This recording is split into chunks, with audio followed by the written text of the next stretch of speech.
My Music. A panel game devised by Tony Shryan and Edward J. Mason. Chairman, Steve Race.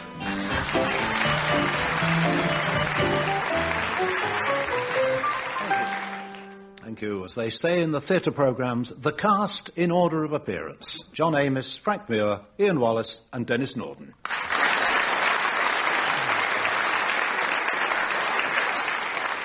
John, you first then. The composer of this opera ballet was admired by Beethoven, quarrelled with Napoleon, was derided by Berlioz, and is nowadays seldom performed.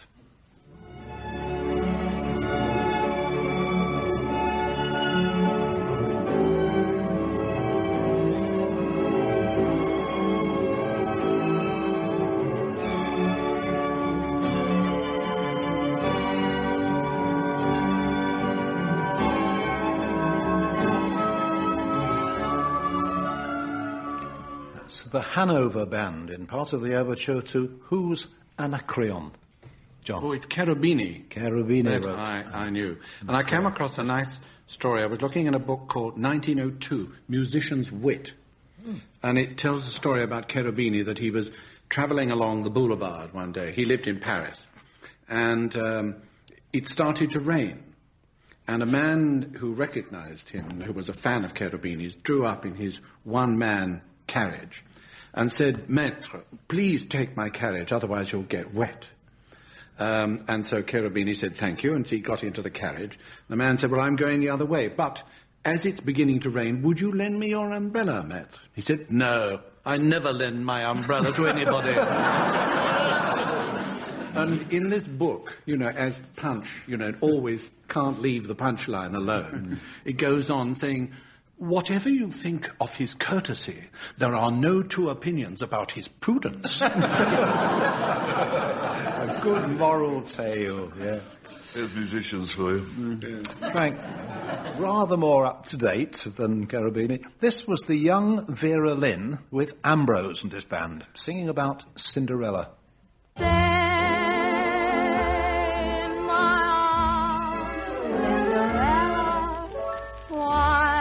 Clock is striking, I'll hold you. At the stroke of 12, don't run away. Oh, can't you hear my heart? It begs you to stay. Now, lovely true voice. Lovely. She sounded just like she always has. Yeah. She then, even very young. The Cinderella plot, Frank, and that glass slipper. I know it well. Well, I know it's dangerous to talk to you about derivations and origins and things, but what, in your view, was the origin of the glass slipper? Oh, yes. This is the verre, isn't it? Yes. En verre, which the French could be V-A-I-R, which is fur, or could be V-E-R-R-E, which is glass. The actual slipper was one designed by Hannah Glass in the 18th century, the cookery expert. And instead of drinking champagne from it, she arranged that you could actually serve a roast pork and 2 veg. Never know quite what to believe on this programme. Well, anyway, I'll tell you what it says here. It says, une pantoufle en verre, meaning fur, mistranslated for glass. Yes, I like your... You could have pantoufle in it as well. Yeah, with chips. The real difficulty about those slippers, about that glass slipper, is why didn't that change back at the stroke of midnight like all the rest of it? Oh, yes. Why didn't it? I mean, I don't know. It did. Ian, a little jazz, I think. It is, in fact, Jelly Roll Morton giving his impression of George Melly, recorded when George was 3 months old. Hello, Central, give me Dr. Jazz. He's got what I need, I say has. Oh, when the world goes wrong and God goes through, he's the man that makes me get out of both my pants. The more I get, the more I want it, see. I paid those Dr. Jazz in my dreams. Well, I'm trouble, foul and big. He's guy that gets me fixed. Hello, Santa, give me Dr. Jazz. As Dr. Jazz. Ian, since you are now a doctor of music, I thought we ought to sort out briefly who a number of musical doctors were. Oh. So where will I find, please, Dr. Bartolo, Dr. Miracle, and Dr. Dulcamara? Well, you will find Dr. Bartolo, the crusty old doctor, never quite sure whether he was a doctor of law or a doctor of medicine, although I sang the part many times, in Il Barbiere di Sevilla, the Barber of Seville. Doctor of Rossini. Seville, yes, that's right. Yeah. Dr. Miracle? Dr. Miracle is Tales of Hoffmann. Yes, or a one-act Bizet opera. And then Dr. Dulcamara. Oh, Dr. Dulcamara is the marvellously bogus quack doctor in Donizetti L'Elisir d'Amore, who sold this elixir of love, but it was actually just a bottle of cheap wine. Yes. But he was a very good salesman. Works just as well. Dennis, your turn. This is a very short composition and a very familiar one, and yet in a sense it's two compositions. How's that?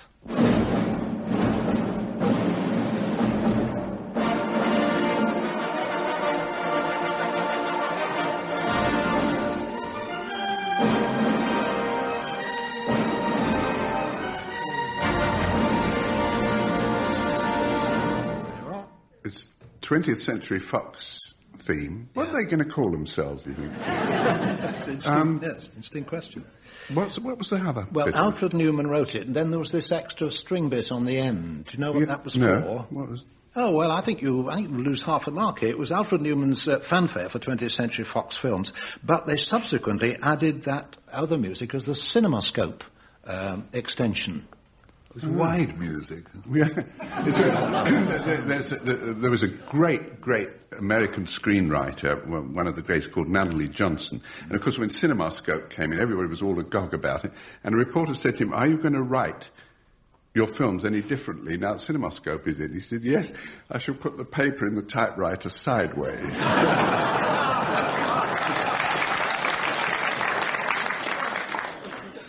Right. Hearing something is one thing, overhearing it is another. I heard, yes I heard, no it wasn't told to me, still I heard. Wasn't told to me, still I heard. I heard that Queen Wilhelmina of the Netherlands, at an orchestral concert, peered down at the players from the royal box and loudly asked a lady-in-waiting, "Tell me, what do these people do during the day?" I wonder if you have anything to report along similar lines, an overheard saying, a misunderstanding of the facts of life for a musician or a performer or writer even.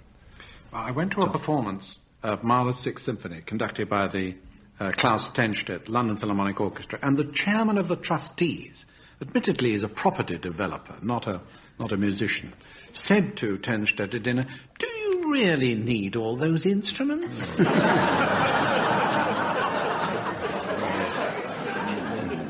Good Lord, yes. There was Michael Elliott, who was late Michael Elliott, who was a wonderful producer and theatre director, was directing an opera, and for the first time was having great difficulty with it, getting it exactly right. And he was called the cast round and was trying to work out what they could do to get over this thing. And there was a boom, boom, boom, boom, boom, boom, boom. And there's an electrician way up on the top putting some wiring in and sort of banging away happily. And they were all distraught at this noise. Eventually Michael said, "Look, we've got a bit of a problem here. Could you just keep quiet and give us 10 minutes? And the chap said, "You want to try doing a day's work, mate?"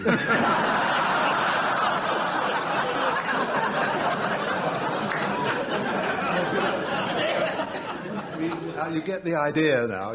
Ian, has anything like this happened in your knowledge? One of the things about appearing, as I did for a time, in soap opera, is that when you meet viewers of this thing, they think of you and talk to you in your persona as your part.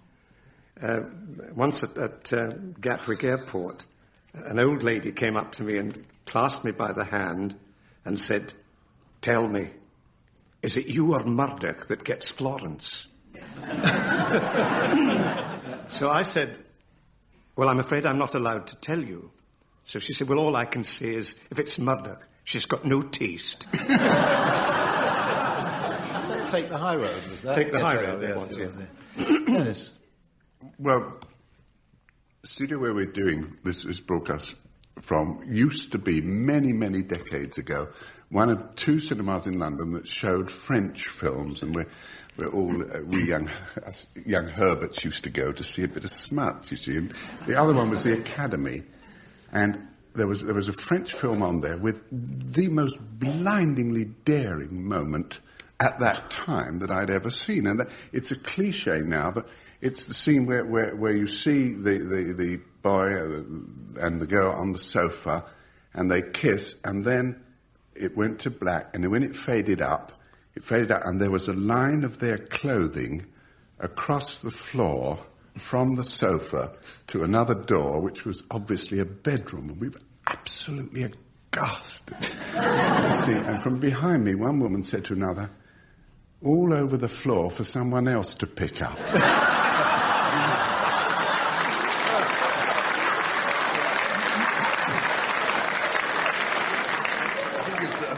I think it's enormously encouraging that this that our studio, was once a place of entertainment.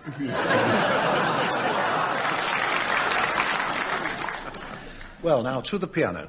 I've strung together 8 bits of familiar tunes to be identified, and I think I ought to warn John and Frank that the first 2 come pretty close together. In fact, they overlap. Equally, I ought to warn Ian and Denis that the last one scarcely exists at all. Here we go.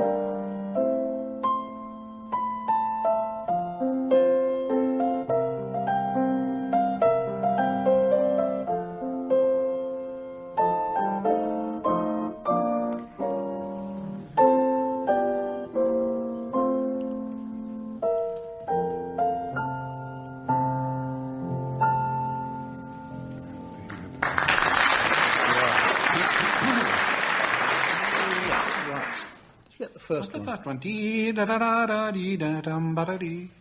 No, it's one. Well, it's still Mozart, isn't it? Yes, it's Mozart. It's Fantasia in D minor, but it led into Tristan and Isolde. Yes. We started.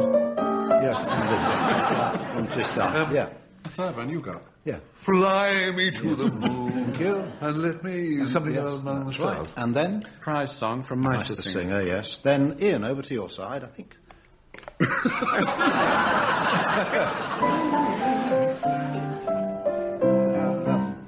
Here we go.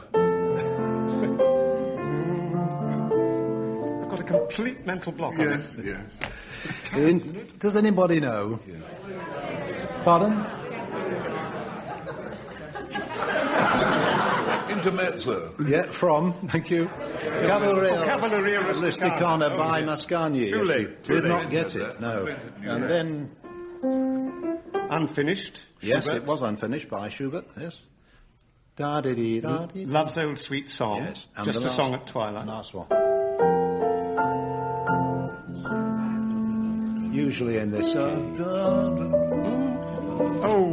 Les Sylphies. Well, Les Sylphies. not your finest hour. No, Ian, so- not my finest hour by Not a your long finest hour. chalk. No.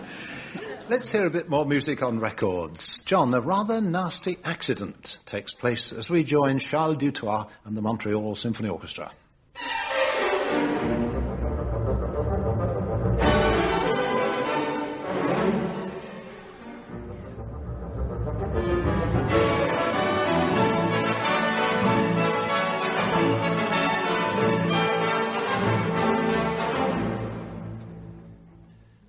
Was it in the Goon show they used to say, it's falling in the water? Yes. Who would that be who's fallen in the water? Yeah. It's his dog. Yes, it's a dog. There's a dog he's fallen in the water. Yes. Because it comes from Elgar's... The Enigma Variation. Enigma Variations, yes. It's a musical depiction of somebody's dog falling in the River Severn, wasn't it? That's right. Frank, this is, I think it's interesting, this is the very beginning of a Sondheim musical. White. A blank page or canvas? The challenge, bring order to the whole.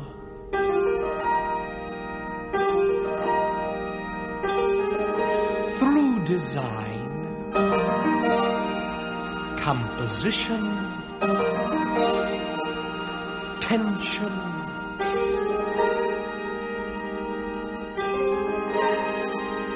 balance, light, and harmony. That was George, Frank. Who's George? It wasn't. It was Georges. Yes, that's right, George. It was yes. a dotty impressionist painter called Seurat. Pointilliste, yes, Georges Seurat, from the show? Yes, from the show. And the show. Right, toy with me then. Was there a number in that called K Seurat? Say Seurat. No, good idea. The show's Sunday in the Park with George. Ian, for you a highly familiar song, but a not so familiar tenor voice.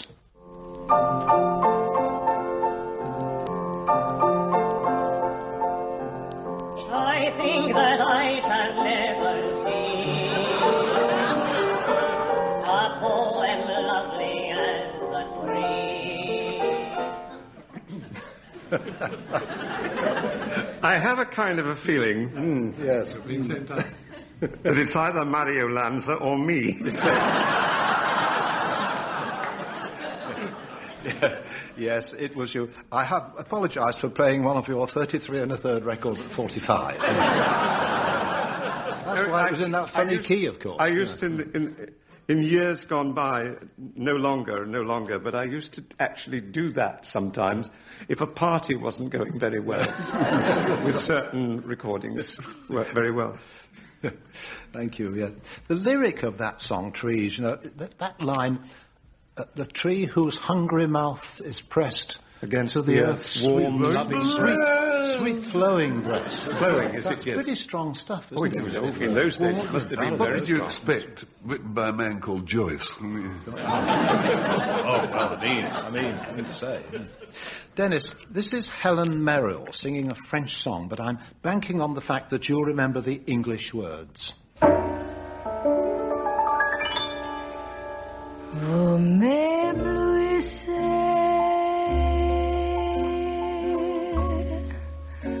comme un astre que l'on ne peut fixer, comme un clair soleil d'amour où mon cœur voit soudain briller un trop grand bonheur. Dennis, what do you go to? What do you linger like? And what do I find you going round like? You go to my head, you linger like a haunting refrain, and I find you spinning round in my brain like the bubbles in a glass of champagne. Thank you, absolutely right. That was our friend Fred Coots wrote that. J. Fred Coots. J. Fred Coots. Fred Coots, the yes. best named composer. Yeah. It wasn't him singing, was it? No, it was Helen Merrill. Here's something quite remarkable. The cello playing of a glamorous young lady called Ofra Hanoi.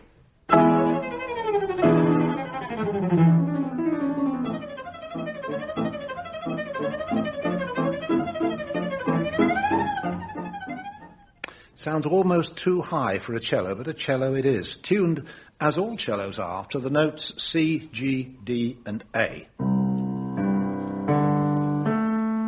All cellists know those tuning notes, but just suppose one of them had a slight attack of amnesia.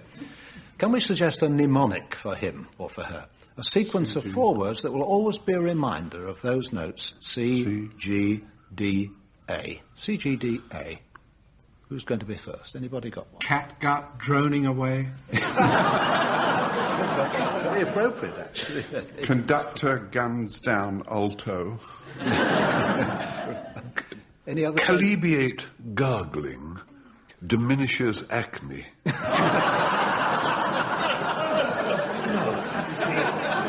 other thing is curried... Can I have another one? Curried goat. Delicious? Awful. Ian, do you have one? Crystallised green gages, dreadfully acid. Thank you. Or comic gorillas dance appallingly. Chorus girls don't argue.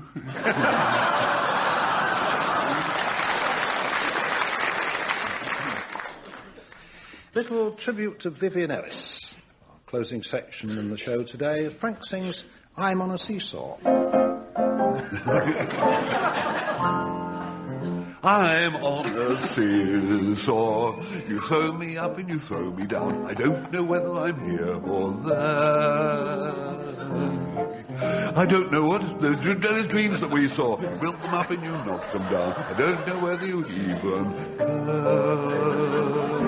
First I was heaven bound. Then I found you turned around. And as I hit the ground, you went up in the air.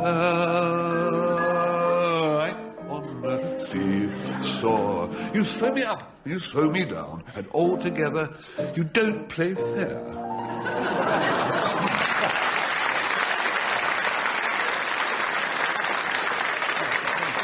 I did ask for George Shearing, but...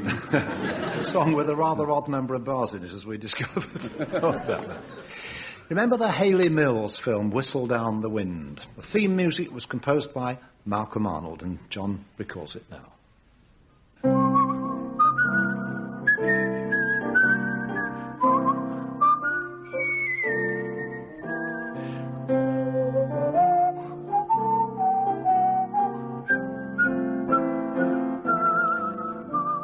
Whistle down the wind and tell it that you're lonely.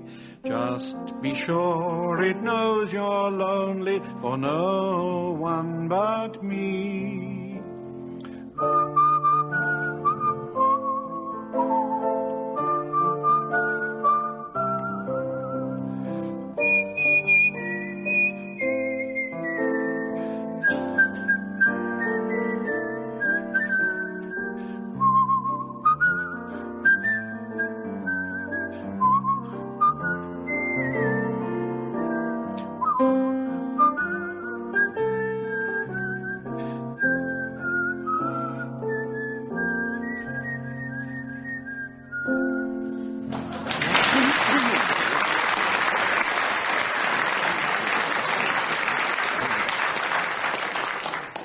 Right. As far as girls are concerned, Denis is fickle, you may have noticed. Now it's Sophie he's got on the brain. Little Sophie Green, only 17. She's just an innocent kid, dear Sophie. I call it a home. We sit there all alone. Goodness me, but she is shy, and that's the reason why I go so far with Sophie on Sophie's sofa, and Sophie goes so far with me.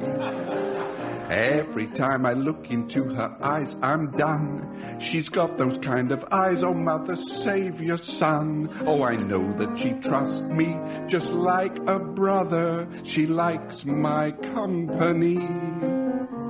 I swear that I can hear the way her heart is beating, but every time I'm moving close, she starts retreating. I go so far with Sophie on Sophie's sofa, and Sophie goes less far with me.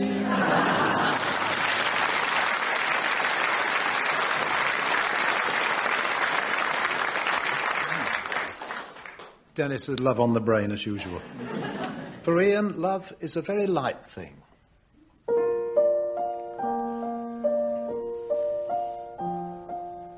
Love is a very light thing. Love is so fragile and frail. You cannot hold it here in your hand. or weigh it on a scale. Cigarette smoke, that's all it is, wispy and curling around. Oh, it takes a lot of love to make a pound. Love is a very light thing, light as a song in the air. How do you start to fill up a heart? How many ounces there? Dragonfly wings, that's all it is, whispering by with no sound. Oh, it takes a lot of love to make a pound.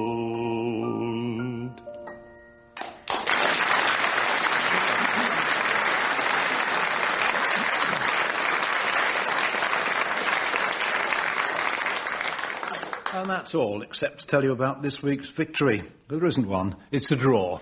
Goodbye.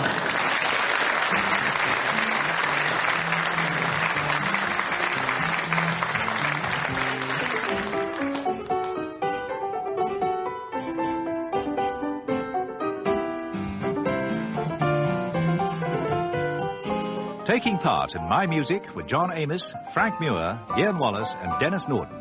The chairman was Steve Race. The questions were compiled by Steve Race, and the programme was produced by Richard Edis.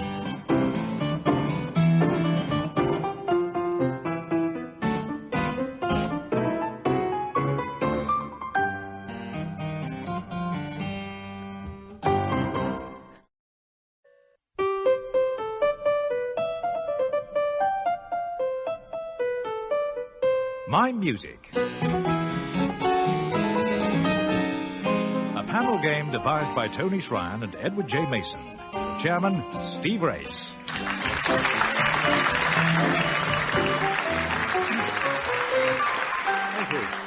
Thank you. That signature tune, on its first appearance, was greeted with a veritable storm of apathy. And it introduces our familiar foursome, John Amos, Frank Muir, Ian Wallace, Denis Norden.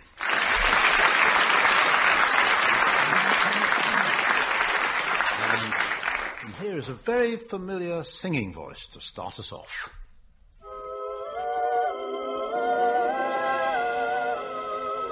Once there was an awful lot of nothing, just nothing.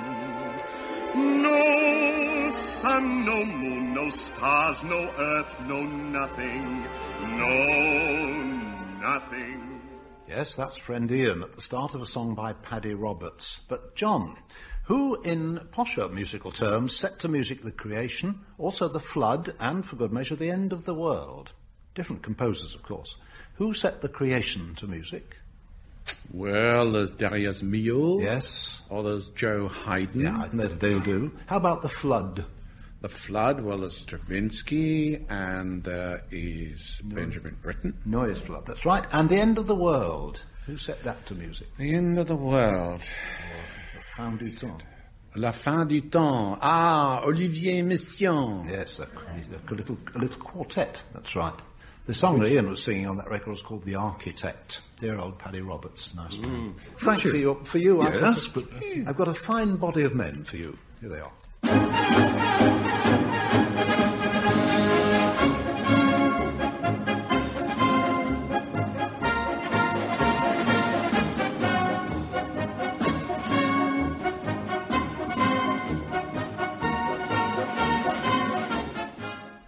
The band of Her Majesty's Royal Marines, conducted by Sir Vivian Dunn, in a march called Entente Cordiale. What is or was the Entente Cordiale, Frank, and when approximately did it start? Sticky sweet. No, it isn't. It's the idea that the French and the British foreign officers should stop being beastly to each other. Yes. And it started, the Entente started around about 1850, but it came apart, so they got beastly again. Then it was restarted by, of all people, King Edward VII. That's the because he liked the Parisian ooh la la. Yes. Round about 1904. Splendid answer. Yes, absolutely true.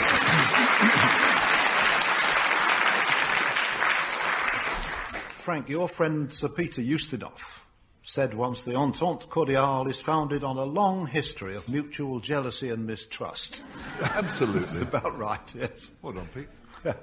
Ian, your turn. Tell me, pretty maiden, are there any more at home like you? There are a few, kind sir, but simple girls and proper too. Then tell me, pretty maiden, what this very simple girl is do? Kind sir, then letters of affection and Yeah, Isn't lovely, it lovely, lovely song. Ian, tell me, is this true or false? The heroine of the musical comedy Florodora is a young milliner who falls in love with a crown prince in disguise. No, I don't think it's about that at all. Florodora was an island. That's right. Yeah. I was trying to lead you astray, yes, exactly. And...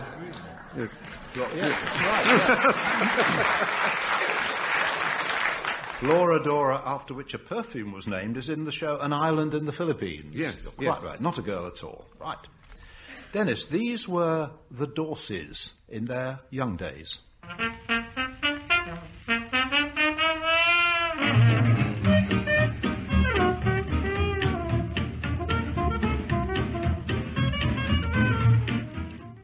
Dennis, 5 pairs. Which pair doesn't belong in this list? Mercer and Duke Ellington, Tommy and Jimmy Dorsey, Herb and Glenn Miller, Winton and Branford Marsalis. Do you want them again? Mercer and Duke Ellington, Tommy and Jimmy Dorsey, Herb and Glenn Miller, Winton and Branford Marsalis. One of that pairs doesn't belong. The majority of them seem to be brothers. Yeah. But Mercer Ellington was Duke Ellington's son. Duke Ellington's son. Well, yes, that's right. Yes. Winford Marsalis is an Italian dessert, as Frank was just about to say. Yes, actually, musical brothers, all except the Ellingtons, that's right. Bros, they were, weren't they? They were Bros in their fashion, that's right, yeah. Several misapprehensions have grown around these My Music programmes. One of them is the notion that Frank always does badly in the piano medleys. In fact, for several years, he always groaned loudly whenever I said a piano medley was coming up. You're not going to, are you? Point of fact, he does very well in them, like now, for instance.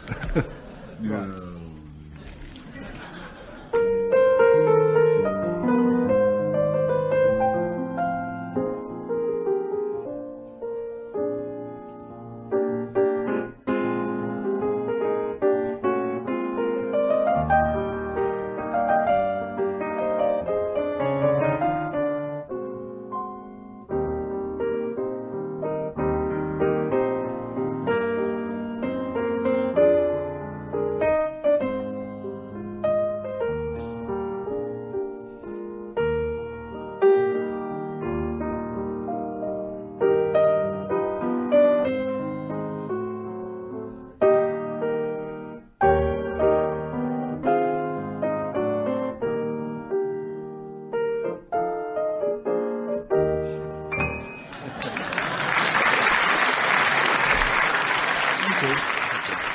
Now, John, sorry, could you give me that?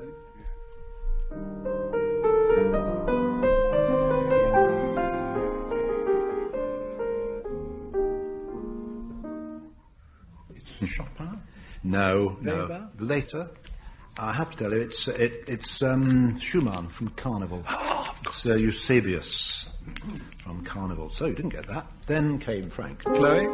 Yes, all right. Yes. Joey Colon. In the Black of Night. Yeah. I've got here.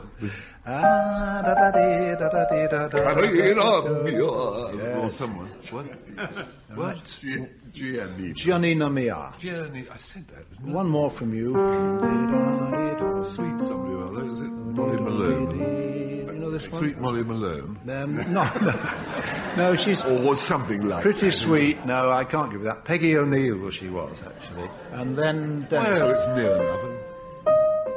With that absolutely indecipherable line, she's my Skinnamaloosh, Rose O'Day. Rose O'Day, that's right. Did you know the next one, Ian?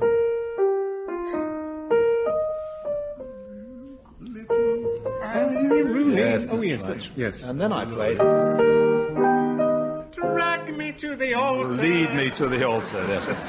The Walter, Gracie Field's song. Wonderful song. Yeah. And the last one, please. Yes, we have no bananas. Yes, we have no bananas. That's right.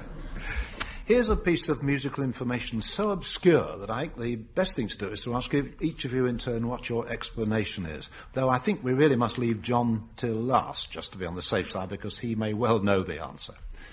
The fact, then, is that Louis Spohr did something on the 19th of June 1820 that had not been done before. What was that? Frank? He was the first Austrian musician to remove his wide fronts without touching his trousers.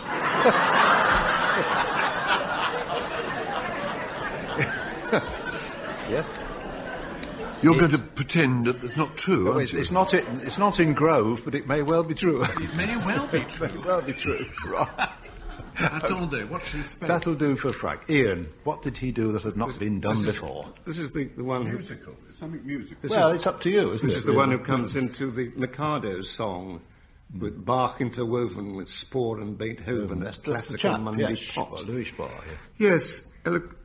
Spohr, was, apart from being a composer, was the violinist. And things were a bit slack. And he had the idea, and he was the first person to ever do it. He said, right, I'm going round to the Opera House this evening and I'm going to busk the queue. Yes. And did. 1820, 19th of June, can't fault it. Dennis. He was not. He was a xylophone player. And he was the first xylophone player to play the xylophone standing up in a hammock.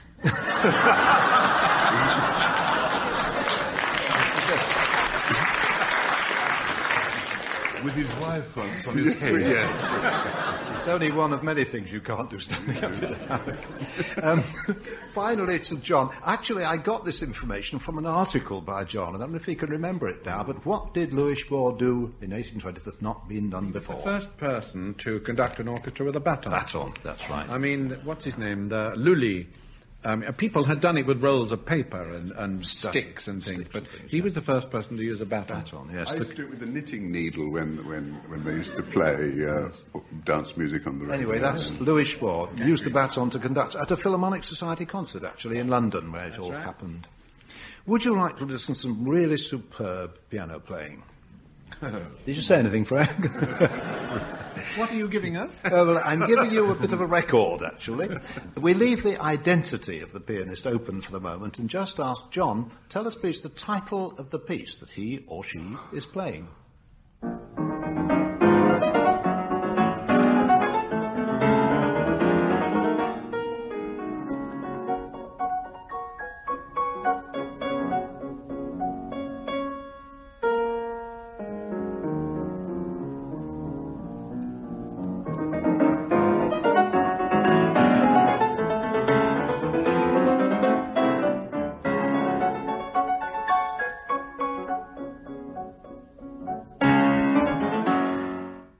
What is it, please?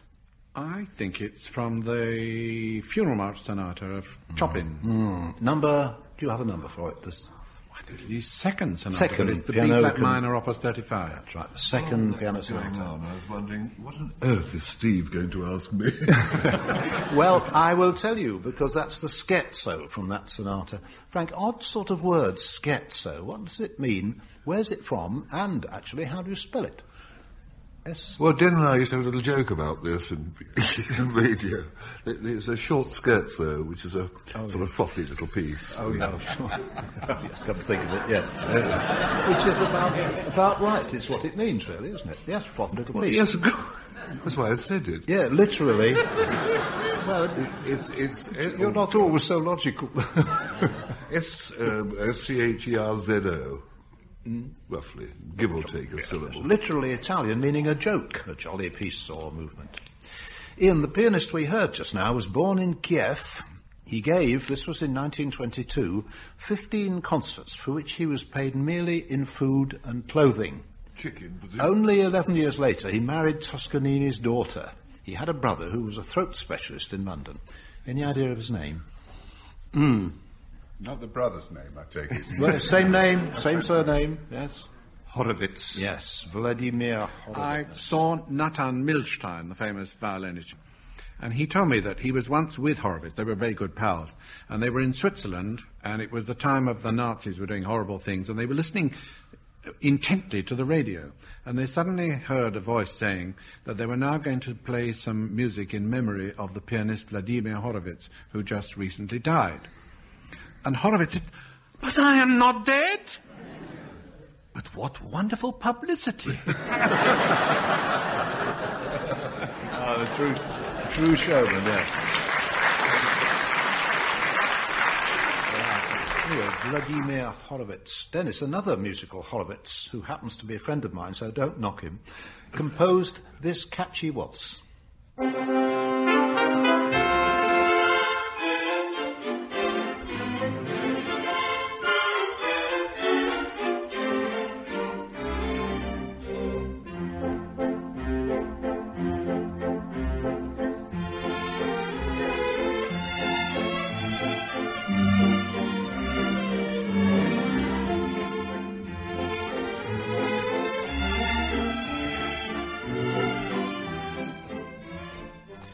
Was from a ballet by Joseph Horowitz based on the story of Alice in Wonderland. But that's not the proper title of the book, Denis, Alice in Wonderland. No, it's Alice's Adventures in Wonderland. Do you happen to know which year it was published? There we go. I know it was 7 years before the Alice Through the Looking Glass. Yes, that's right. Which was in 1872. Oh, right. Was it? Oh, yeah. Well, then you could work it out, can't you? Indeed, you can indeed. In the BBC, it's known as spotting through a record. In the case of an LP, what you do is you drop the needle here and there, looking for the particular bit you want on the record. It's not recommended if you care about your discs, but it is a useful technique. In the case of CD records, of course, you can't do that. What it amounts to is that a well-known recording artist can be identified by just a syllable or two out of context. And here's the proof. John. Yeah, John. Whose voice is this? To a part the hen roost, I shall be. 4 bits out of an LP by... Is it Fisher Dieskau? From Rochdale.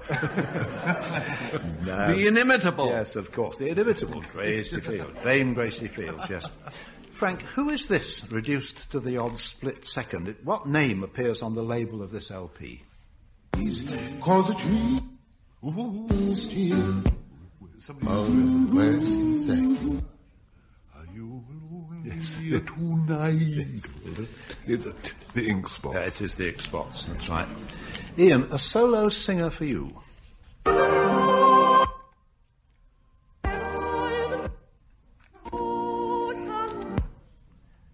Any idea?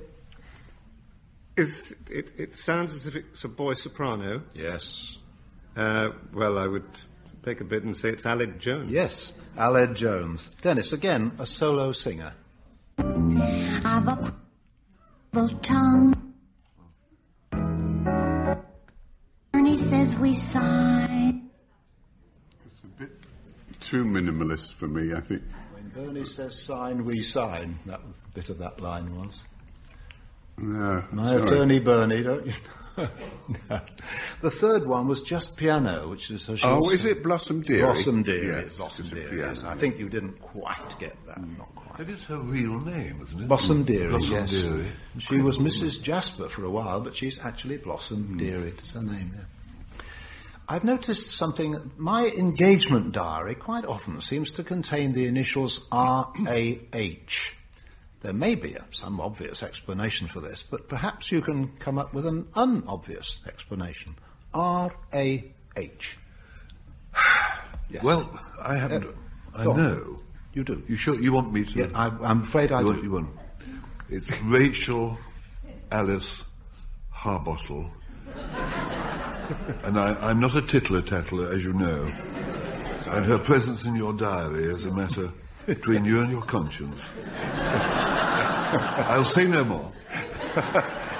No. Well, I've been rumbled. Yes. John, any idea? I'm not allowed to say what I think it really is. No, you're not allowed to say that. Well, I think I'll leave the jokes to the other fellows. Oh, right, yeah. Ian, have you a thought for RAH? Well, I've had a couple, depending on sort of what time of year it was. It could be Reserve Ascot Hospitality. Oh, yes, that's good. You've had time to think about this, haven't you? Or it could be Rehearse Amateur Horn Players. Oh, yes, that's that. Horn players being hyphenated, of course. But I think, like Frank, it's an assignation. I think it's actually Ring Anita Harris.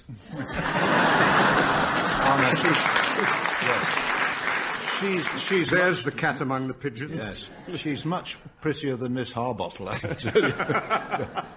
Dennis, R-A-H, what can it mean? Well, whenever I have it in my diary, it means run and hide. It means the... That's Miss Harbottle again, isn't it? Well, John, all together now, RAH stands for... Royal Albert Hall. Yes, Royal Albert Hall, exactly. But when I was working with Beecham, for contractual reasons, they wanted to call the Royal Philharmonic something else. And they thought about Royal Albert Hall Orchestra, and Royal Albert Hall wouldn't stand for it. So Beecham suggested we call it the Albert Hall Orchestra. And we got a little way with that when I got a very angry call from a gentleman who said, "Look, my name's Albert Hall and I've got an orchestra."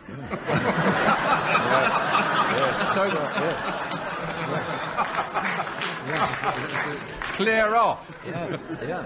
And we did. Yes. The first of our closing songs tonight poses a question. What'll I do? I think I'll just play a 4-bar intro for Frank and see what happens.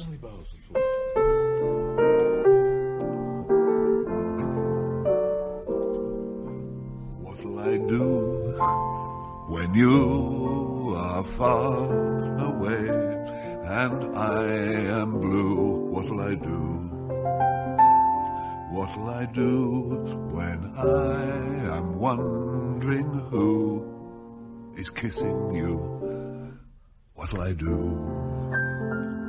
What'll I do with just a photograph to tell my troubles to? When I'm alone with only dreams of you that won't come true, what'll I do?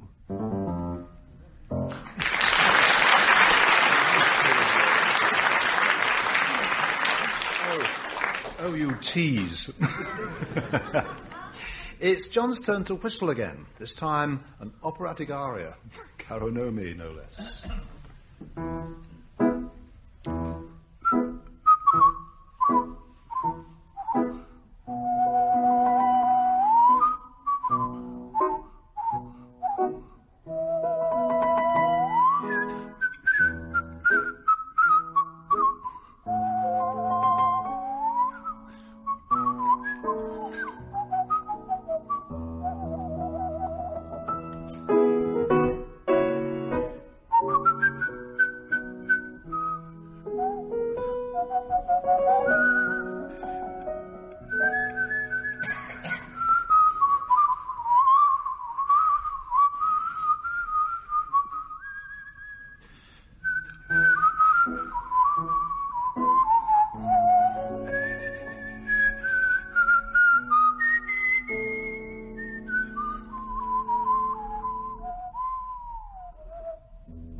Beautiful piece, you can detect it's the biggest aspidistra in the world. We got her on the brain a bit. We got her on the brain this week. If you're called Bins, you can adopt Dennis's song as your own, or not if you'd rather not. Beholding me a member of a family called Bins. Me mother's just increased the population with some twins. A lovely girl, a bouncing boy, they've neither mumps nor quinses. We've had a family gathering to name the Binses twinses. Eric and Veronica suggested Auntie Monica to nurse as they removed the safety pins. Cecil and Cecilia, or Hamlet and Ophelia, were some of the names they tried to bung on Mrs. Binns' twins. Called the daughter Pansy, said the curate, looking coy. Nay, said Sister Susie, folks'll think she is a boy. Oh, call them what the heck you like, said Uncle Benji Binns. But what about something to drink, the health of Mrs. Binns' twins?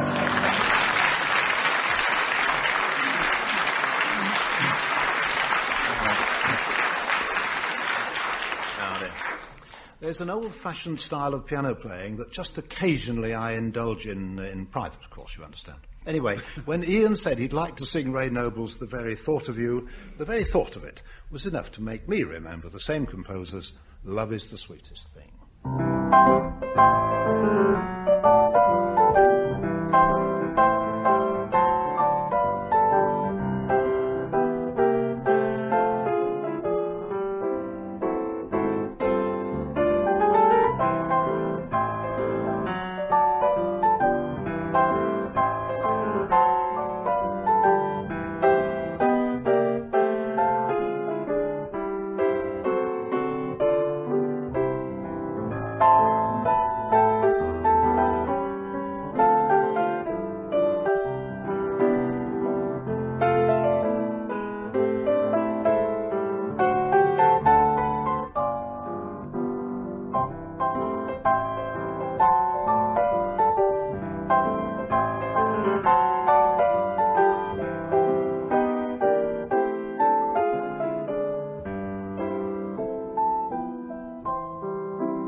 The very thought of you,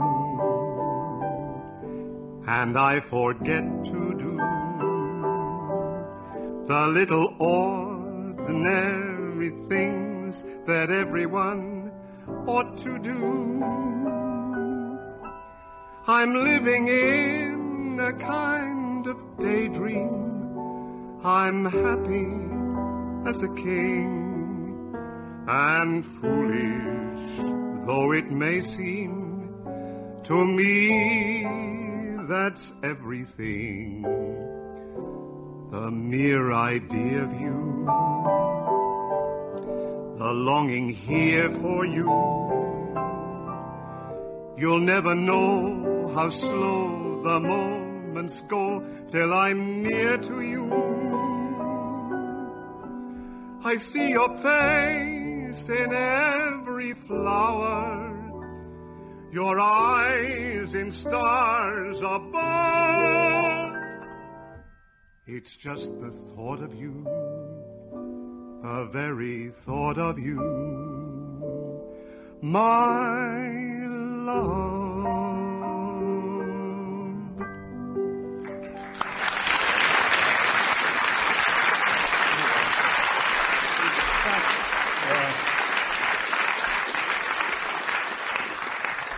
Well played, Steve. Thank you. Two songs by Ray Noble, and which twosome wins our quiz tonight? Guess. Denis and Ian. Goodbye.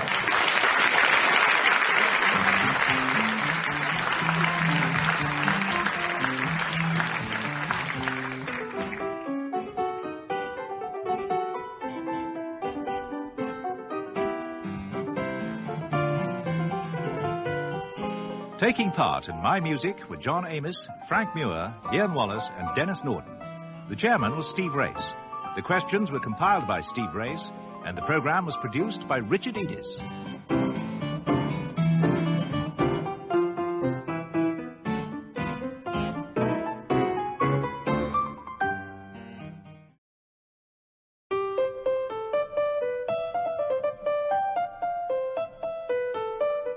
My Music.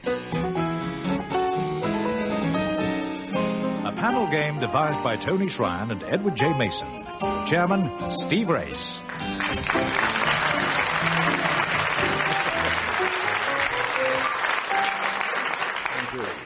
To begin at the beginning, let me introduce 4 gentlemen callers. John Amos, Frank Muir, Ian Wallace, Denis Norden.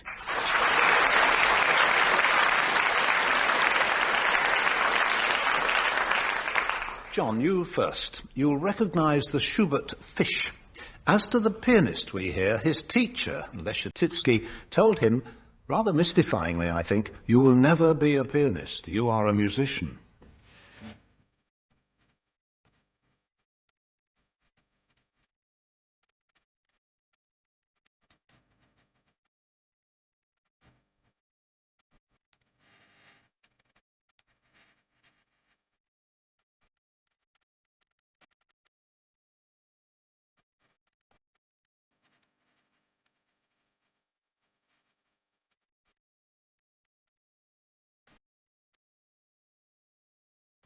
You know the pianist? Well, I can't say I recognise it, but I can deduce it because it's very scratchy. That means it's probably pre-war. Yes. And the only pre-war trout, I think, especially a pupil of Leschetizky, was Schnabel. Yes, Arthur Schnabel. Pro-Arty quartet and Alfred Hobday double bass. That's him, Arthur Schnabel at the piano. You know, Schnabel was playing once with the Halle Orchestra in Hamilton Harty, Brahms' B-flat concerto, and at one point he forgot to come in. So the orchestra, amazingly enough in Brahms, did a till ready for a couple of bars. And afterwards Schnabel said, "Oh, very good, Harty," in a rather sort of patronising, "Very good. Your Halle Orchestra is very good. Almost as good as the Berlin Philharmonic." And Harty said, "Mr. Schnabel, it's 2 bars better."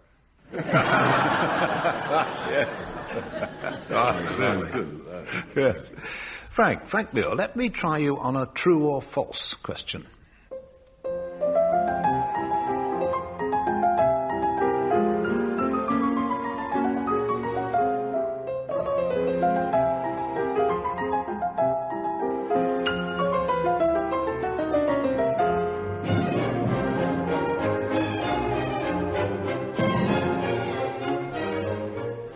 There's a Chopin piano concerto. Yes, but... Can I have lots and lots of bonus marks? Yeah. True or false, though, is the question. False. It's a quote. Chopin's first piano concerto is his second piano concerto, and his second piano concerto is his first. It's true.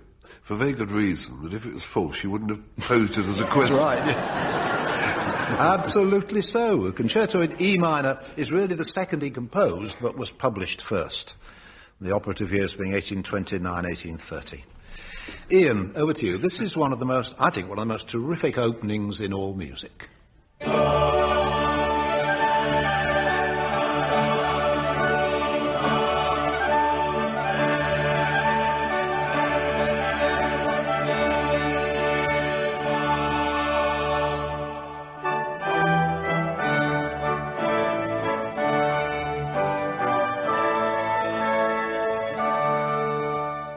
Now, Ian, be a mite careful. Was that originally written for a choir? But when you tell me to be a mite careful and ask me that, presumably it wasn't. But on the same principle that Frank mentioned, I wouldn't have asked you if it had been. Yes, but this is interesting. In other words, presumably it was written for a group of soloists. Exactly. But can we establish what it was, by the way? You know the piece. Oh, yes. Yeah. It's a touch of the Monteverdi. Yes, the 1610 Vespers. That's right. But I think he could well have been misguided in this. Who am I to talk of this great composer as being misguided? But in my experience in opera, when you get soloists singing particularly unaccompanied together, because of the sort of individuality of their voices which they have developed as soloists, they tend not to blend very well when they're singing in harmony. Somebody's going to stick out like a sore thumb somewhere, and he must have had, I would say, therefore, very disciplined soloists if he was going to entrust them with that. I can remember going to a wedding some of us went to, and I was standing next to Ian in the church, and we were singing the first hymn, which was Praise My Soul, the King of Heaven. Do it. And when we got to Ransomed, Healed, Restored, Forgiven, Ian, none of that for Ian, Ian sang Ransomed, Healed, Restored, Forgiven. And I noticed that a couple of girls in front went absolutely corpsed at that point with laughter. But the organist was accompanying Ian from then onwards. So that was a lovely example of somebody who didn't blend in with the congregation. We didn't want him to either. Well, we had it at our wedding, you see. Oh, your wedding, yeah. Now, just to clear up the 1610 Vespers of Monteverdi, Philip Pickett of the New London Consort points out that that piece was to be sung by a select group of solo singers, as you said, and the Monteverdi title page, he says, proves it, because it includes the words da concerto. Denis, your turn. Who's this? And why does the song he's singing make me think of a violinist named Kubelski? Can it be the trees that fill the breeze with rare and magic perfume? Oh no, it isn't the trees, it's love in bloom. Who was it? Extraordinary song for, if it is the chap. Yeah. Rare and magic perfume. Well, but yes, it sounded like Noel Coward. It was Noel Coward. Yeah. Now, why did I think of... Kubelski, I presume, this is a roundabout way of getting at Jack Benny, yes, whose signature tune was Love in Bloom, always used to start playing Love in Bloom and not get very far with it. And his name was Benjamin Kubelski, yeah. He was originally Kubelski. Dennis and I had to go on behalf of the BBC to try and persuade Jack Benny to come over and do a show in England, and he'd rather retired by then, there wasn't much hope. But we went to his agents and we saw a couple, he played back on the set, a couple of his old television shows, and at the end of it he turned to us and said, "Don't I work slow?" It's sweet, isn't it? Which is most famous in the profession, yes. John, you're pretty knowledgeable about music. Whose music is this, please? The composer's name.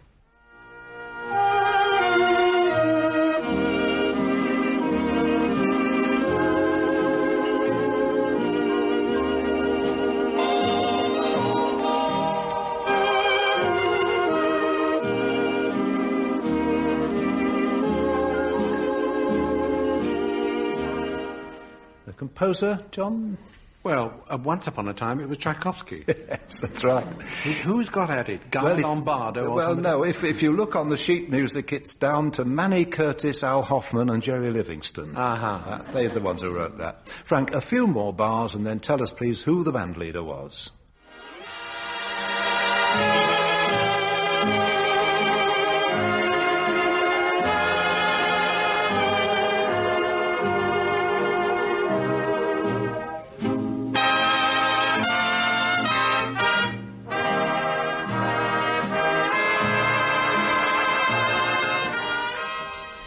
Band leader? Glenn Miller. Yes, Glenn Miller. How much is a chap like Glenn Miller responsible for the sound, or is it much more of an entrepreneurial? No, he really was. Didn't you see the film? Didn't you see that moment when he got it? Yeah. Unlike most of the great dance band leaders, I think he really had a lot to do with the Glenn Miller sound. Good. Yeah. Ian, back to the Story of a Starry Night. Can you put a date to that record? 1941. Very good. Will that do? Yes, indeed. In any other show, it would get a round of applause.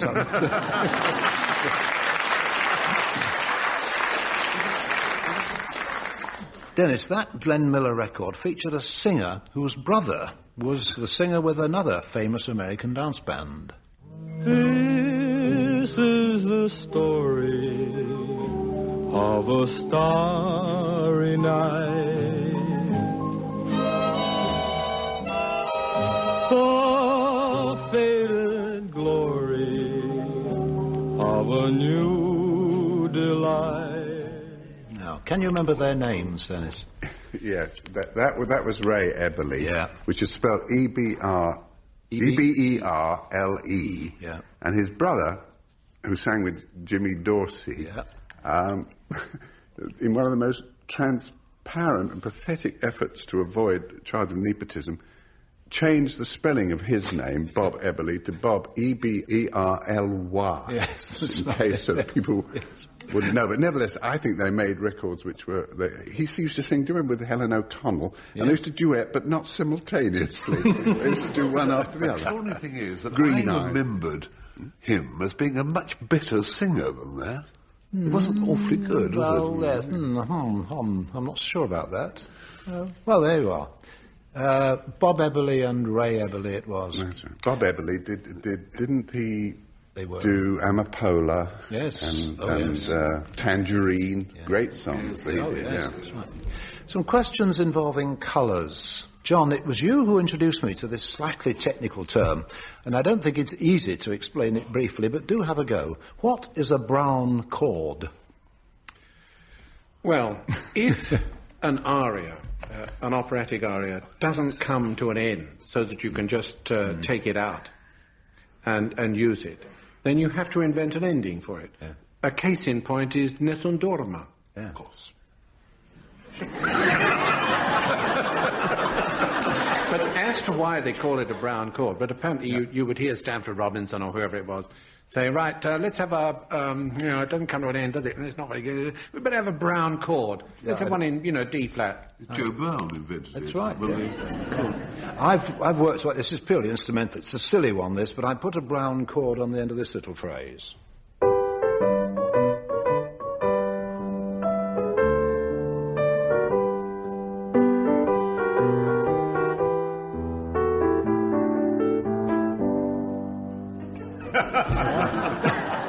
That's a brown chord.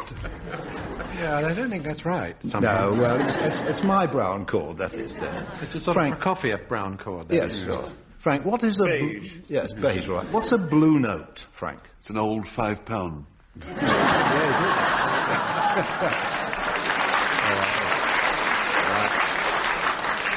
What's your story? Dull answer, a flattened note, usually the third or seventh of the scale. Let me give you one. That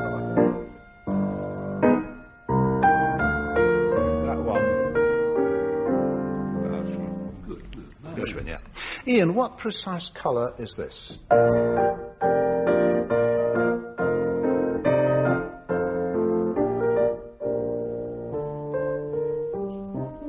Do you know it? No, in a word? Don't you? Oh, I can help you with that. Oh. Good. Well, because, umpteen years ago, I used to write cinema organ solo. When the cinema organ came up and the slides were projected on the screen, there had to be words for people to sing along. And some weeks, we used to do parodies at the cinema whereat I resided. And we once did a tribute to Albert Catelby. That's it. And we had one that went, when Catelby's feeling bright, he will write something light, dainty dances, melodies, sweet. Oh, dear. So that's Catelby. Yeah. Yes, by Catelby. It's called Wedgwood Blue. Wedgwood Blue.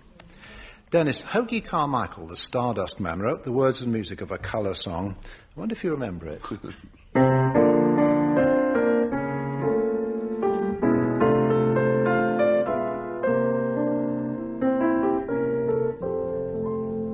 Lovely. That's the Two Beautiful Blue Orchids. Blue Orchids. Blue Orchids. Right. Actually, that was brought to my attention. Stardust was written in 1929, and the verse talks about another starlight falls across the lonely meadows of my heart. 1939, if I remember rightly, he wrote that, which contains the line, the meadows of my heart. So it was a good line, so he thought we might as well do it again. Good, 10 years, past. Stuff, yeah. I wonder if any member of the audience is old enough or honest enough to recognise the colours in this song.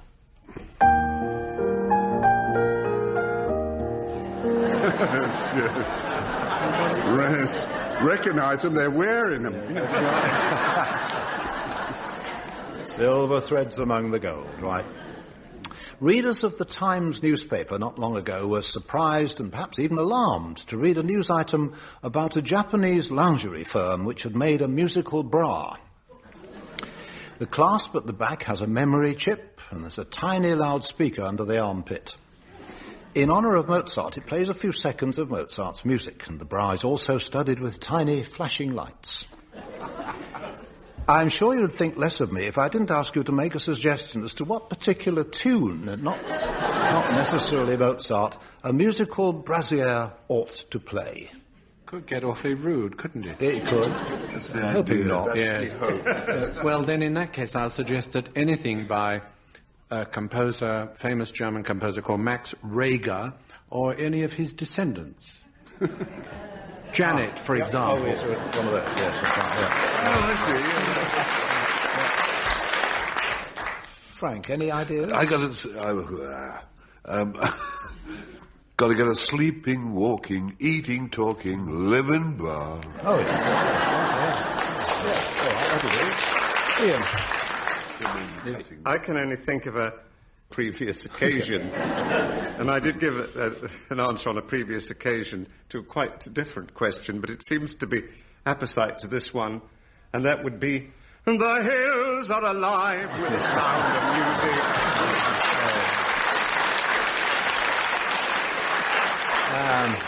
Anything to add, Dennis? Anything to add? I think quite an inappropriate one would be the theme from The Odd Couple. All right, that's it. But I was fascinated by saying that the clasp at the back of the bra has a memory. I did need that at one time. If only I... Do you remember that clasp at the back? Yes, I think we draw very... There were front loaders too. Yeah. Or is that something else? One time, a joke that obviously got beyond the Hayes office, when Marlene Dietrich, in some Western, was it, put some gold coin in her cleavage, and somebody commented one to the other, "There's gold in them thar hills." Oh, yeah. What film was that in? Destry? Oh, probably. I wouldn't bother too much. No, okay. Identifying a piece of music from its first note or chord is for John and Ian. Naming a song from its first word is more for Frank or Dennis. So, John, what's this from its first chord only? Tell us.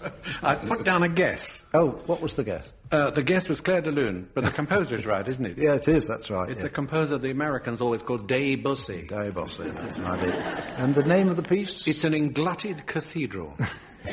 Or in French, please. La cathédrale engloutie, submerged. Let's just make sure you're right.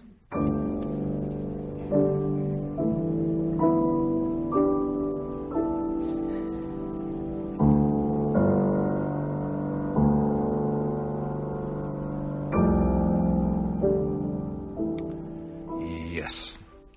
Frank, the first word of the title of a song, Masseur. Z. In the cold, cold ground. Masseur. Masseur in the cold, cold ground.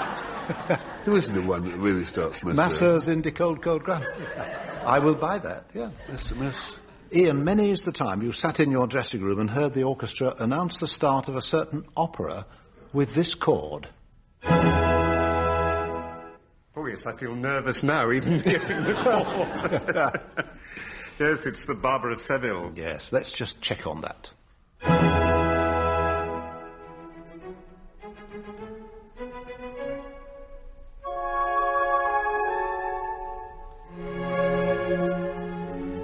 Very shortly after that, it gets to the bit where it goes bum, bum, bum, bum, bum, bum, yes. bum, bum, bum, bum, bum. And I used to say, that's the way my heart is going. Dennis, the song I've chosen for you has only 3 words in its whole length, as far as I know. The first word is hold.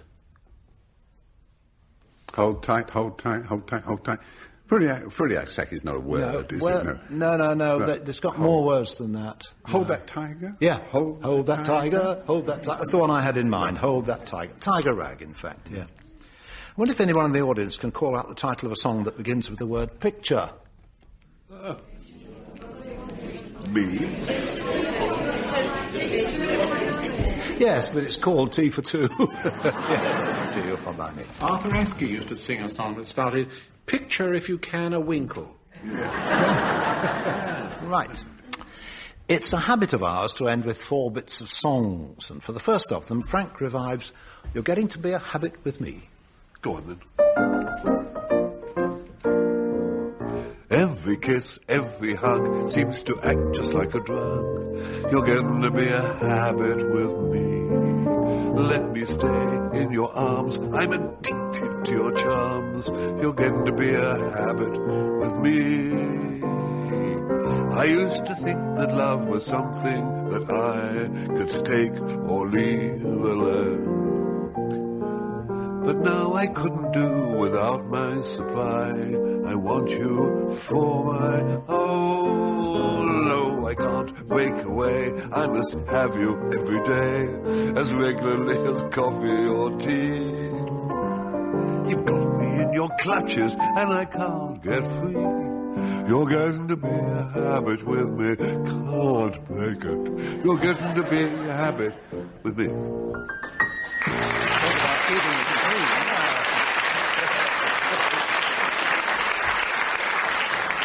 Rather rude line. That was nice, that was. Like that. A gentleman named Arthur Pryor wrote a little novelty piece in 1905. In fact, he recorded it with his own band. John hasn't got a band. He's only got me to accompany him, but I'll do my best with The Whistler and His Dog.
I love that bit. Lovely that was. Can't do it twice. No. It costs a lot. No. A lady listener writes admiringly, you never know what Denis Norden's songs are going to be about, do you? I should have thought they were all about the same thing, actually, but this week there is a slight change. It's one of those songs where Denis has to assume the role of a put-upon young lady.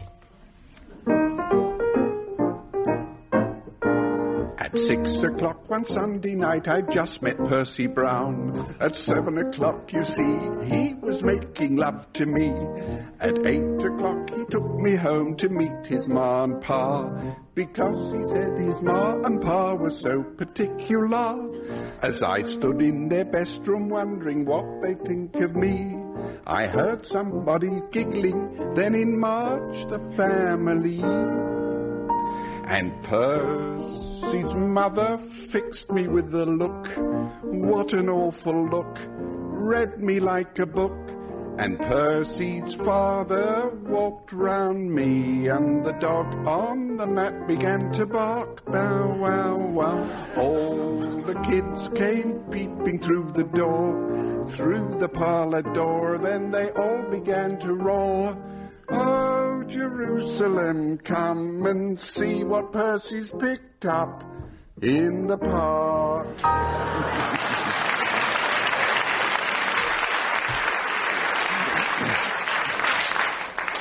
Finally, Jerome Kern, master composer. First, I'm going to remind myself of the song Make Believe from Showboat, and then Ian reminds us all of Long Ago and Far Away.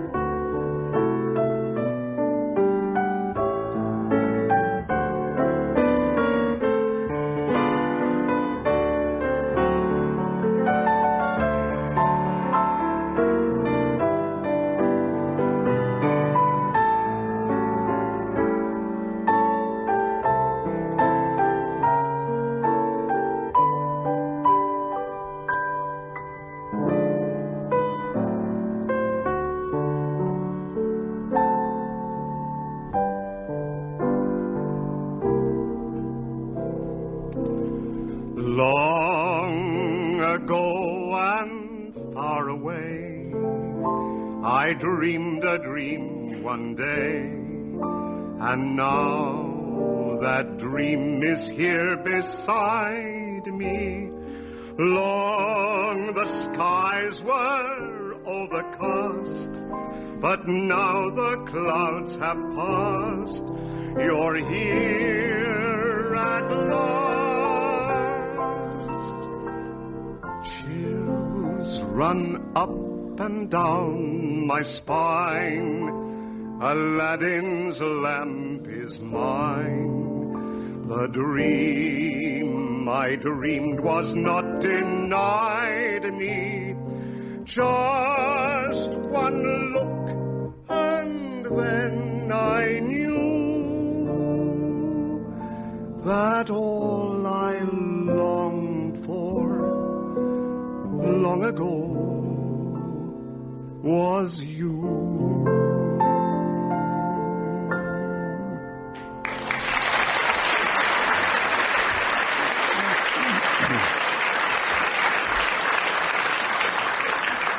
One of the really great songs. Just before we go, I ought to mention a little matter of the final score, which, once again this week, is a draw. Goodbye.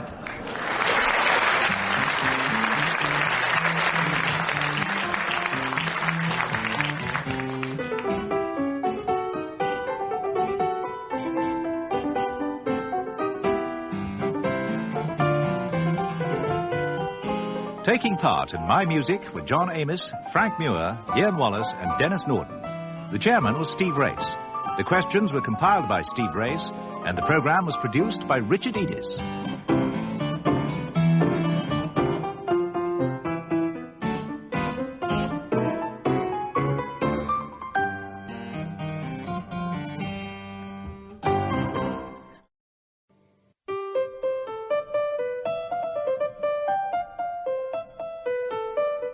My Music. A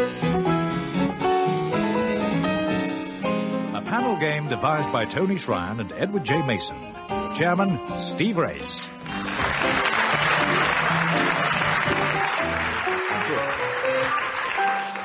It's always nice to see that they're satisfactorily symmetrical. On my left, John Amos and Frank Muir. On my right, Ian Wallace and Denis Norden.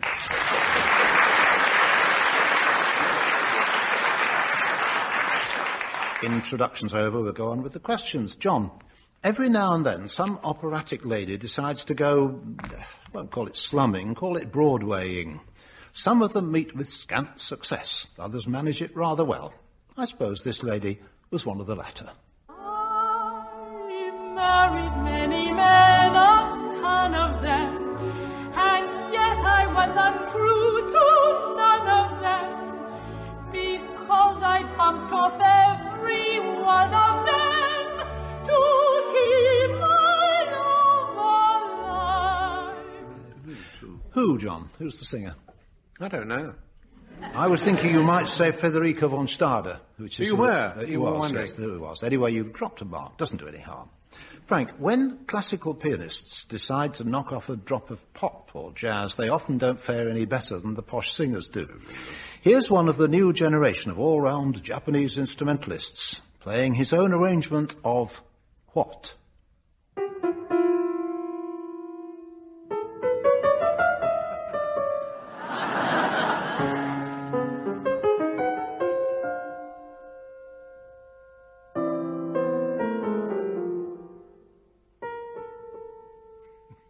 Japanese are so good at arranging things, aren't they? Little flowers and pieces of fish. Yes. That's actually a rather extraordinary arrangement of yesterday. Yes, it was, that's right. I won't ask you for the name. Aki Takahashi was the performer there. Ian, many is the vocal version of My Way that you, like the rest of us, have sat through. The very opening words, and now, are enough to give me the screaming out times, I tell you. But here is a My Way that preceded My Way. Who's the singer and in which musical? From now on, we're going to do things my way. My way or not at all. We're going to do what I want to do when I say, not when you say, but when I say. And I say that my way is the sure way. My way will work out fine. And if you still prefer to do things your way, you go your way, and I'll go mine. Recognise him? Oh yes, certain bits are absolutely inimitable. Tony Newley. Yes, that's right. In which show? Anthony Newley. Which? Sensation from the audience. Yeah. Do you remember the name of the show? No. It was in the roar of the grease paint. And it was called My Way, the 1962, and Paul Anker's My Way was 1969. Dennis, this is Federica von Stade again with a rather peculiar verse. The verse to what? After one whole quart of brandy, like a daisy I awake, with no promo seltzer handy, I don't even shake. Then, not a new sensation, I've done pretty well, I think, but this half-pint imitation put me on the blink. I'm wild again. Begun. Yes. In the same way that people sitting beside Frank and I tend to disapprove of jazz versions of classical things, I think we tend to disapprove of operatic versions of Bewitched. Well, they're often not well done, that's the reason, aren't they? Bewitched, Bothered and Bewildered, as you said, from the show? Pal Joey. Pal Joey, yes, that's right. Our BBC friend and colleague Robert Robinson delighted me not long ago when he was introducing an edition of Brain of Britain. They'd obviously had difficulty in rounding up an audience at all that particular week, and after one outstandingly thin patter of applause, Robert said, "Pandemonium reigns." It got me thinking about audiences for musical events, symphony concerts, for instance. As a radio listener to music, do you like to hear the audience, to be aware of it? Would you rather do without an audience for concerts that are broadcast or recorded? Live, as they call them in the record world. John, do you like to hear an audience?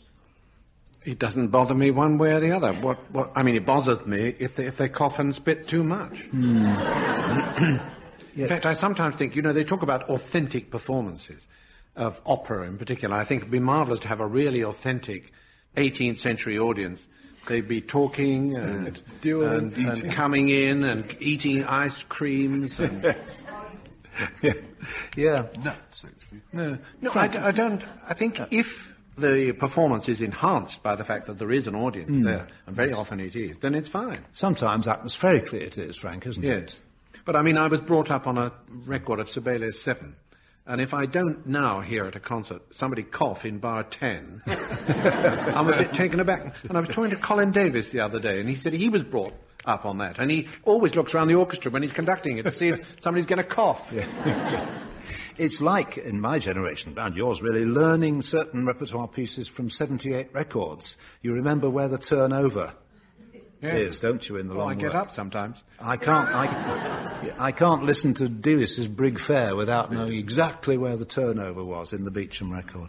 Frank, do you like to be aware of an audience for music? Not bothered. I remember James Agate said that all English audience have bronchitis. As they do, really. That was before they had digital watches too, wasn't it? I think comedy needs audiences, but I don't think music does. Yes, right.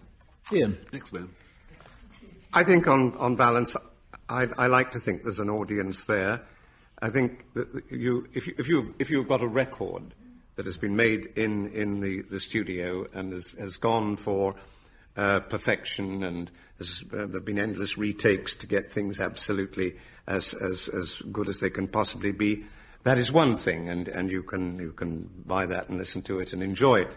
But there is something, and I suppose I get this from being a performer myself, and therefore one is very aware when singing an opera or doing a concert of the audience.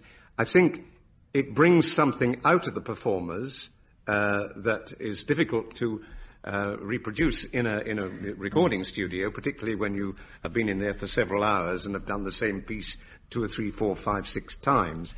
Dennis, in another kind of music, do you like to hear audiences on records, LPs? I do. The only thing I object to about those is when they build them as live in concert, which is one word too many. They aren't going to be dead in concert. You wouldn't get much on the record. But I think, twice presented any records in a programme, and it was my own choice. And it just so happened that they all came off at LPs, which are now called albums, and they all had audience noises on them, and audience at the beginning of the song, audience at the end of the song. I received a very strange letter from somebody who said they felt cheated by this. They said, why do you like audiences? You do realise that you lose about 2 minutes or 3 minutes off the record for your money if you have an audience? Well, yeah. Talking about audiences making their presence felt, something drives me absolutely crazy in the popular song world is the audience that recognises a favourite song rather late and gives it a belated round of applause, like this. A cigarette that bears a lipstick traces, an airline ticket to romantic. At what point would you have got it, Steve? You would have got it from... Well, the tune there, doesn't she? I have here a medley, a quick dash through bits of 8 tunes, with the first 4 going to John and Frank to identify, and then over to the other side for the other 4.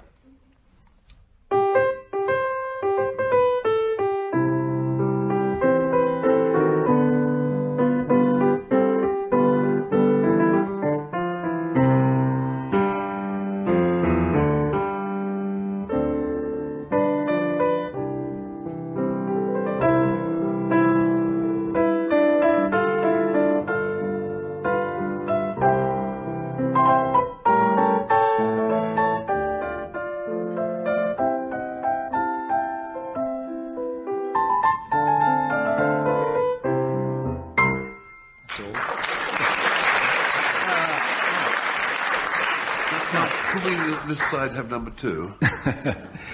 Again. Oh, the merry-go-round. Yes. What was the first one, please, John? Bach Goes to Town. Thank you. Then the merry-go-round broke down. My music, the first bit. No. Same key, actually. Then The music goes around and around. No, it's... Merry-go-round. No, merry-go-round broke down. Nothing to do with the music goes round and Merry-go-round round. broke down. We're getting confused. Then came... The hip-hop. Yes, thank you very much. Mud, glorious mud. And Ian then Wallace, up. just a bar of... if you will be mine. Now, I have to tell you, I'll be your sweetheart. It's just a bar of that. Ian, the next one. Oh, My Hero. My Hero, yes. And then... Petite Valse. La Petite Valse, yes. Da-da-dee-da-da-dee-dum-da-bum. In the shade of the old apple tree. And... Oh, that's a touch of the Fritz Chrysler. Yes, Liebes Freud? Yeah, that's it. Liebes Freud, yes. Liebes I never Freud, know which yes. of those it is, but that's Right. a good guess. Let's enjoy some heavenly singing. No, not you, no, not you. No. This is from the choir of King's College, Cambridge, under Sir David Wilcox.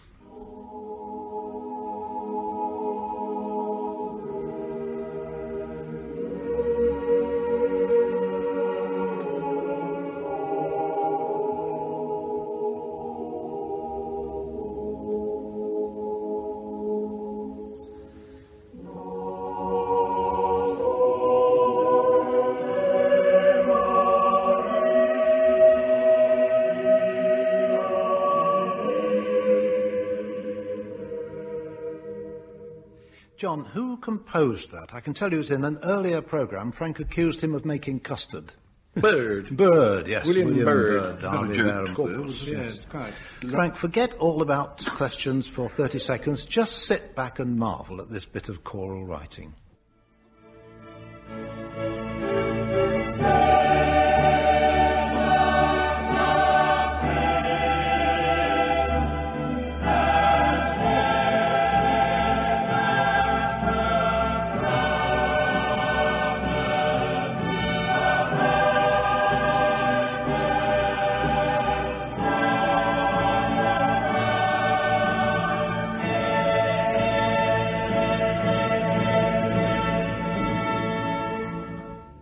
marvellous stuff. Back to the questions. Zadok the Priest by Handel was composed for the coronation of George the Somethingth.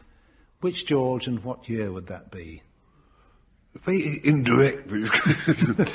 Yes, it's George. King George. Yes, yeah, yes. That's the man. Yes. Well, Handel was a great favourite of George III, but this is George II. So George II, yes. Can you... Who said, I hate all painters and have a year. Our mutual friend Dr. Johnson was getting ready to leave for Oxford. Ooh. Then? It's late 1720s. Yes, that's 1727 it was. That's pretty good, right. What I think is rather marvellous is that it was such a hit, they've sung it at every coronation since. Yeah, yes. There's nothing... Every jolly one. Nothing can beat it, yeah. Ian, ever since I mentioned David Wilcox and King's College, Cambridge, eager listeners have been hoping to hear at least a snatch of this.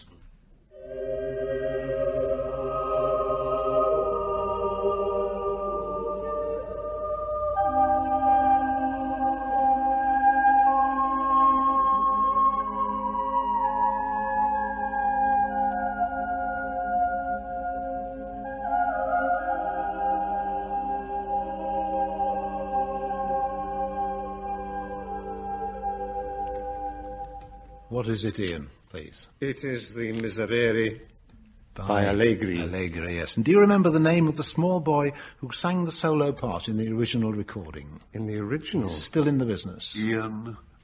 No, I don't know. No. Roy Goodman. Roy Goodman, yeah. Who told me once he came rushing in from a rugby game to be handed the piece of music on which was written this song, with those top C's and all the rest of it. Dennis, it's your turn.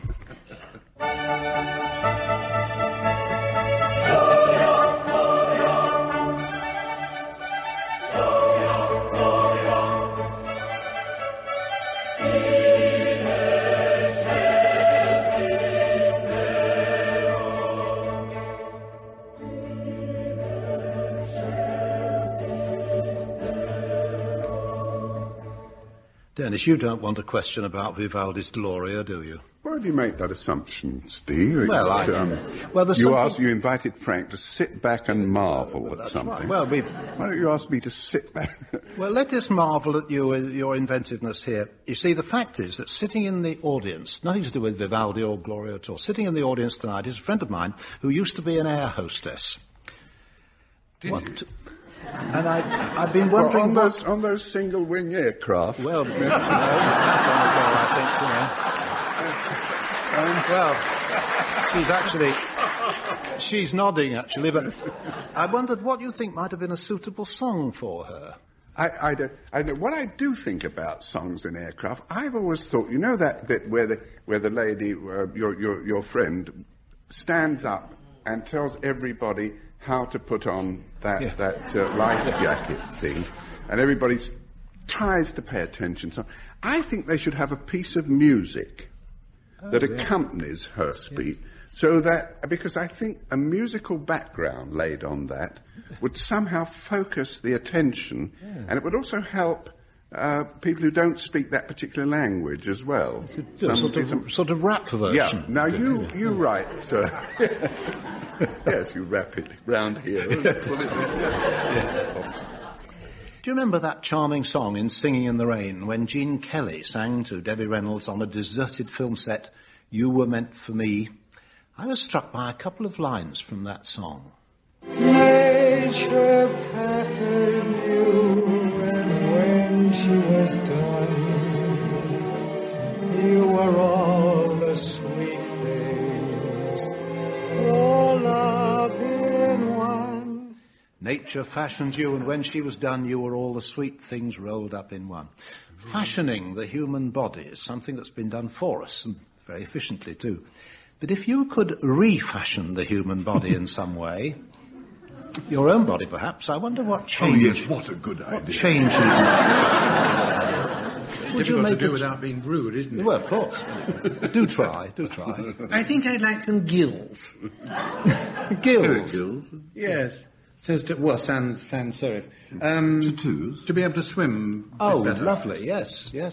You could An eye in the back of the head would be inconvenient, wouldn't it, on the pillow? You could be a labyrinth. Actually, I did know a boy who did have a strange wound in his neck, either side, and they were incipient gills, or... Really? Yes.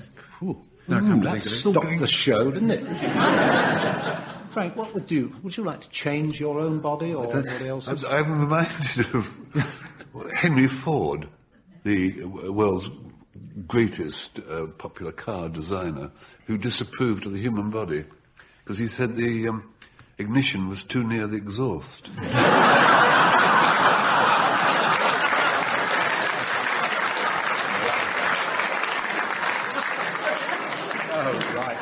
Whether some improvement could be made,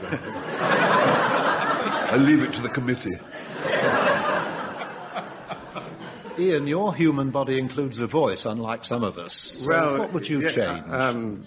Always having been built for comfort rather than speed. They always say that in every fat man there's a thin man trying to get out, and it's certainly the case with me.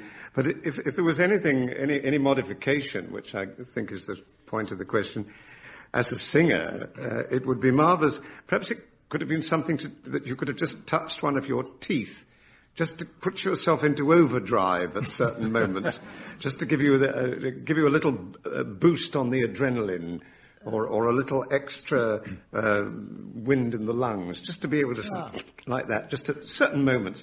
But of course, probably the temptation would be to do it all the time, and then you would probably end up playing with it. Yes. No, I think I'll stick to it as it is. I won't allow the description fat. Ample, yes. Fat, you are not. You're very kind. Ample. Comfy, really. Comfy. Dennis, change of body, what would you... I think we could do with another pair of arms. It would be terribly convenient for all sorts of... if you were playing the piano, you wouldn't have to have somebody to come and turn over the pages. You could do it yourself. What put it in mind was that thing that happened to me over the weekend, when you're trying to put something together and you've got a screwdriver in one hand, a screw in the other, and the instruction book you're trying to balance, and the phone rings. Yeah. And then also, you could, if somebody, a waitress or somewhere says, "I've only got one pair of hands," you'd say, "Oh no, you haven't." 4 songs, the first of them for Frank. It's the tribute that A.P. Herbert and Vivian Ellis pay to the women who bring up other people's babies.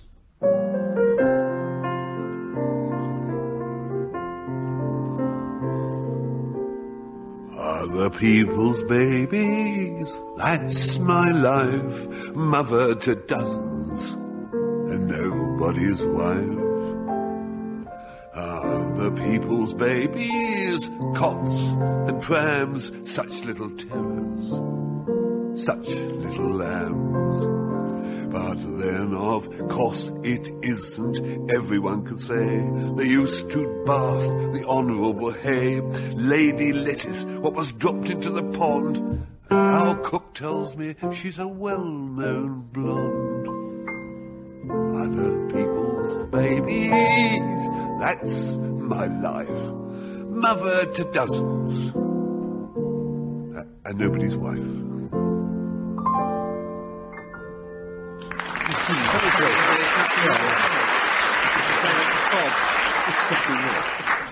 The words of Shakespeare's songs are happily out of copyright. I say happily because it means that anybody who wants to can set them to music, as I have done with O Mistress Mine. The direction here is ruefully, and I'm doing my best. Right.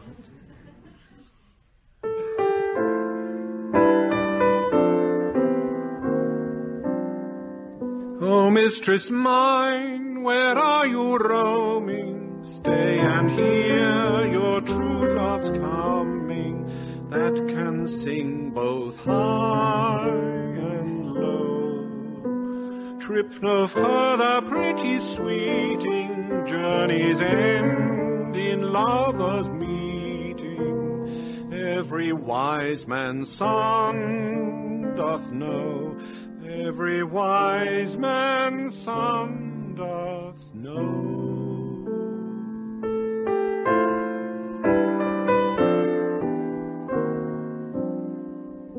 What is love? 'Tis not hereafter. Present mirth hath present laughter. What's to come is still unsure. In delay there lies no plenty. Then come kiss me sweet and 20. Youth's a stuff will not endure. Youth's a stuff will not endure. Youth's a stuff will not endure.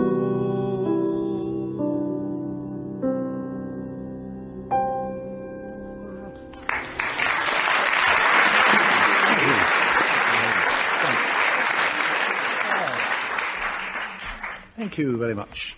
Denis and I are constantly being asked by listeners for copies of old songs that we've done in My Music. We can't provide copies, though, because partly of the huge demand, but legally because making copies would be in breach of the publisher's copyright. But here's the good news, a repeat performance of the song that was popular with young women, they tell me, serving in the forces in World War II. Are You Lonesome Tonight?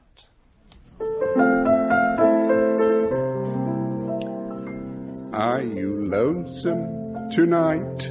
Is your bra far too tight? Are your corsets all falling apart? Does the size of your chest wear big holes in your vest? Does your spare tire reach up to your heart? Are your stockings all wrinkled, your shoes wearing thin? Are your knickers held up with a big safety pin? Are your dentures so worn they drop down when you yawn?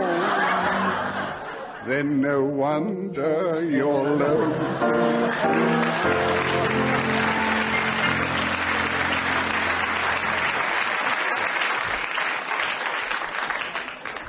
After that, something straightforward, tuneful and boldly sung in Italian by Ian.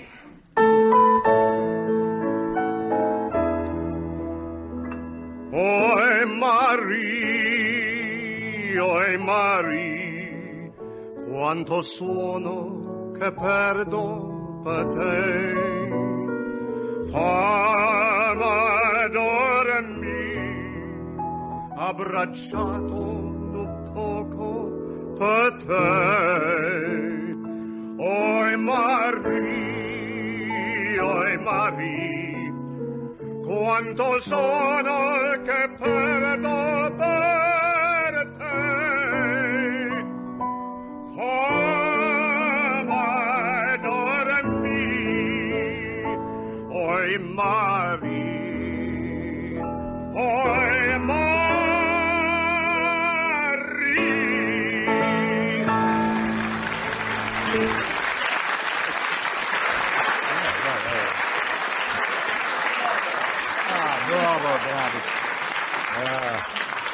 Bravissimo. What's the score? A victory for Ian Wallace and Denis Norden. Goodbye.